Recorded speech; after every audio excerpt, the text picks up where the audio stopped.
What is going on, everybody? My name is Colin Kelly, and I'm here to talk to you today about the Security Plus exam and how I passed Security Plus in 3 weeks. I took the CIS 501 exam over the summer while I was working full-time, and I'm just going to give you a few tips and tricks of basically how to study for this exam. So, first off, buy the book by Daryl Gibson, Get Certified, Get Ahead. Make sure you get the right exam. During the time when I was taking this exam, there was actually the 401 and the 501 was out, so I had to make the choice between the two exams, and it expired in July, so I chose to take the 501 exam. But make sure you're getting yourself the right book. This is a great book. It's about 600 pages. You can move through it pretty quickly. It's decently interesting information, and there's quizzes at the end of each chapter. So as soon as you get this book, I would start working through it, take the pre-exam, and then assess yourself on how you did on the pre-exam. Write those topics down, keep them aside, and then when you do come across those topics, when you're reading through the book the next time, really emphasize those chapters, really take some more notes. And so when you're going through the book, there's 15 question chapter quizzes on each at the end of it. And as you might know already or might not, in the Security Plus exam, you have to get a 750 out of 900 score, which comes out to be about 83%. And these quizzes in the book are a little bit easier than the exam. So I would recommend not moving on to the next chapter until you have about 14 out of 15 on each chapter quiz. Because while they're a little bit easier than the actual exam questions, they're pretty representative of the knowledge that you need to know moving forward. As far as taking notes, I highlighted actually in the book. I started out taking notes in a separate booklet, but I found that became too much and I wasn't actually going through them. So basically I took the material that I needed to know, that I had trouble with in the pre-exam. I wrote that down, filled those definitions in a separate book, and then anything else that I found was useful I would highlight when I was going through the chapters.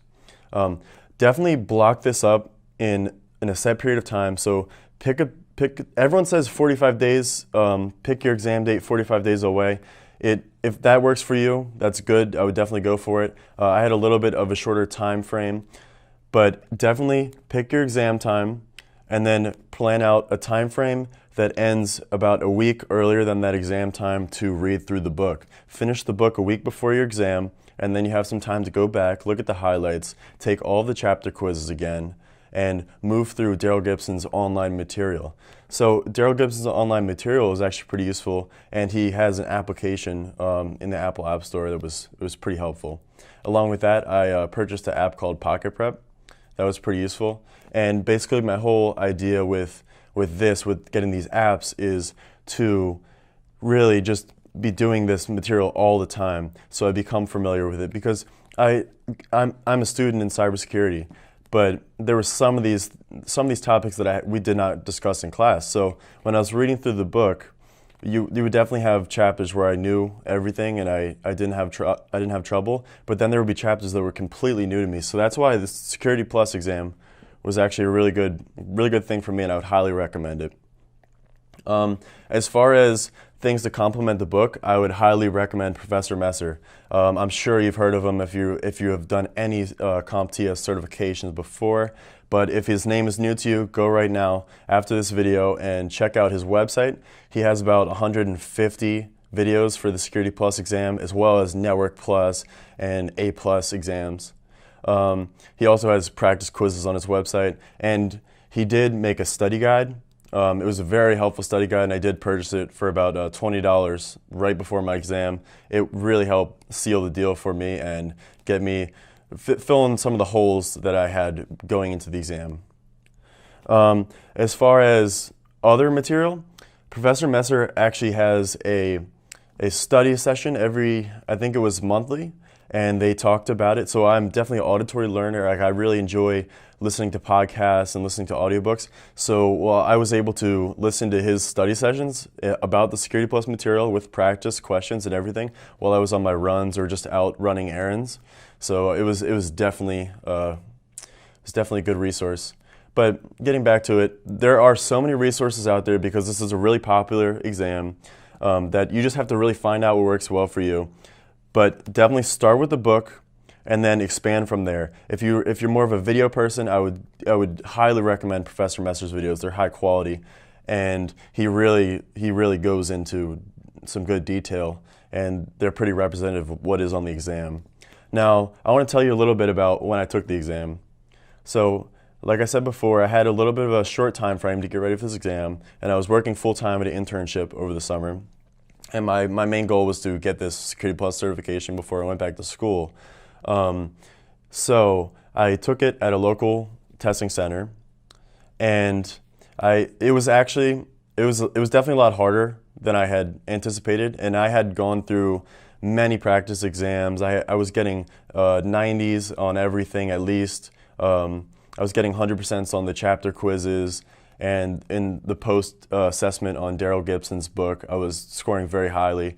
So I wasn't too stressed going into it, and this is also a very good point, is when you see these simulations, do not get stressed out. Honestly, if you are someone who can get knocked off your game, or if this is just your first certification exam, I would recommend just skipping over the simulations, moving on to the regular questions, because once you get on a roll and you start realizing you realize that you're doing well, it's very easy to come back to the simulations at the end. And it's not that they're hard. It's not that they're hard at all. I had varying simulations, but if you look on the internet, on Reddit, people will point you in the direction of logs, firewall logs. There's some orders of volatility questions, so it could be any of these things. So, but you will refresh yourself on this material with some of the other questions. So that is one really good thing about the Security Plus exam. Time-wise, I had a lot of time, and this might have been a problem for me because I finished with a large amount of time, over 25, 30 minutes left. So I honestly made the mistake of going back and trying to work through some of the questions that I had flagged. And I really have a thing against changing right at the last minute, so I didn't change them. But I do see how someone, when they're taking the exam, could really second guess themselves. So, and then there's one other thing about the exam that Comptia really gets you on is after you submit the exam or after the timer runs out, you have to fill out a survey. So just be prepared for this, but you have to fill out a survey, and it takes about 10 minutes before you can see your score. And then there it is. The score pops up, and you realize that you passed the Comptia Security Plus exam.